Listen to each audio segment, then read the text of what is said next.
Hello, this is wmpyr. This is a quick response video to Mr. Zen-Dragon.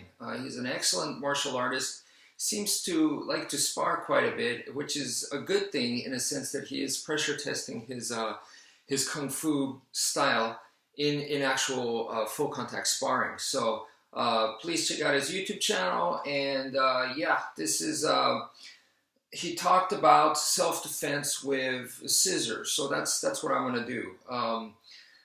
This is just my 2 cents. So right away, I think let's start off with knife boxing. So in the boxing, you're going to hold it like in a reverse grip like so, and you're going to basically pump out your jabs, right? So bam, bam, bam.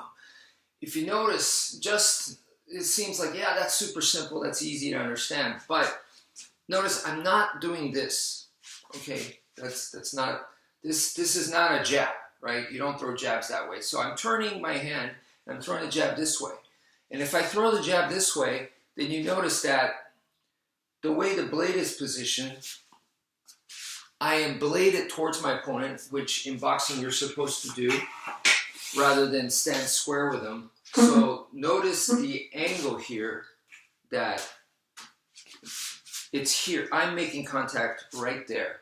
So this is the angle. It's not here. I'm not punching here. I'm punching over here. Okay, so that's something that you have to practice and actually see how much that turns your body and how you're going to be making contact. Okay, so that's number one. The next one is let's go to Filipino martial arts, right? It's pretty much however you fight, that's the style, that's what you're going to feel comfortable with. So with the Filipino martial arts, I like to kind of hold it like this with the fingers in, or you could even go this way. I don't think it matters too much. So right there, I have it in this forward grip, and then from here, I could follow my angles of attack. Boom, boom, boom, boom, hit him on the arm, boom, boom, boom, boom, on the body here, bah, bah, bah, bah, bah. So, you know, your typical Filipino martial arts motions, to me, work very well in this kind of forward grip. Okay, so next, let's talk about back to the reverse grip, but this time, not knife boxing. We'll go to the karambit. So, in the karambit, you're going to flip, boom, boom, boom, make the contact here, always come back, and now you have your figure 8 type motions. And stab. See, I've been liking that move recently, is to come in here and then take them down this way. I don't know why, that's been coming out. It's not like I've really been practicing that move lately. It's just when I'm doing the video, that seems to come out for some reason. Okay, the next one, with the karambit, sometimes you may notice that with enough, when you're going in the extension grip with enough momentum, that your scissor may open up. And if it does, to me, that's when I do those kinds of flail motions, now it's bigger. So I got this bigger thing coming at them, much less chance for me to miss. So I don't mind it at all. So that takes me kind of to the next one, which is you open the scissor. This one's, as you can see, it stays, it's not super flimsy and loose. So because of that, you know, see where the scissor goes all the way to, and from right there, you just hold it like so, okay?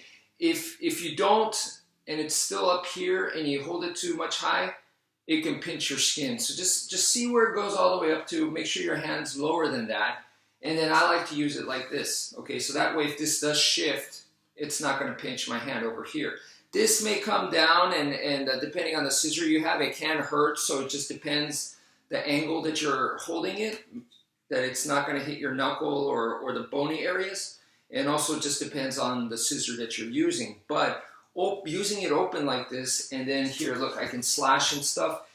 I may hit, and then I can slash. If I do slash and it's opened up like this, I have this much more blade. So, you know, the blade is something that we could take advantage of and use it to sink and cut that. Okay, so the last but not least is this tiny guy right here. Okay, and so with this scissor, you're gonna hold it like so, and now, can you guys see that? Yeah. So now you have a push dagger. Okay, so boom, it's a punch enhancer. So with this, this is probably the most natural because you barely notice it, and it could really hurt the opponent because it can cut off on a superficial level, but easily I can see it could start to really mess them up big time. The idea here that is important is when you hold it like so, if you notice, it's on my second knuckle, right? It's closer to the second knuckle, not up here. Even though with punches, you practice to hit with these two right there, you practice that, but if you, once again, it's closer to the second knuckle, which is in Filipino martial arts, when you're doing sticks and knives and stuff, we like to focus on that second knuckle because that's where the blade edge is going to be closer to. So what I recommend is when you guys go to a punching bag or something, practice hitting with the second knuckle. Even though in empty hand, that may not be the most ideal way to hit, right? But when you go to weapons, you're going to be focusing more on that one. So be able to adjust that, and it'll improve your accuracy there. So for the scissor and for improvised weapons, practice hitting, boom, right here, like that. So just like so. So that's it for now. Thank you for watching, and take care, folks.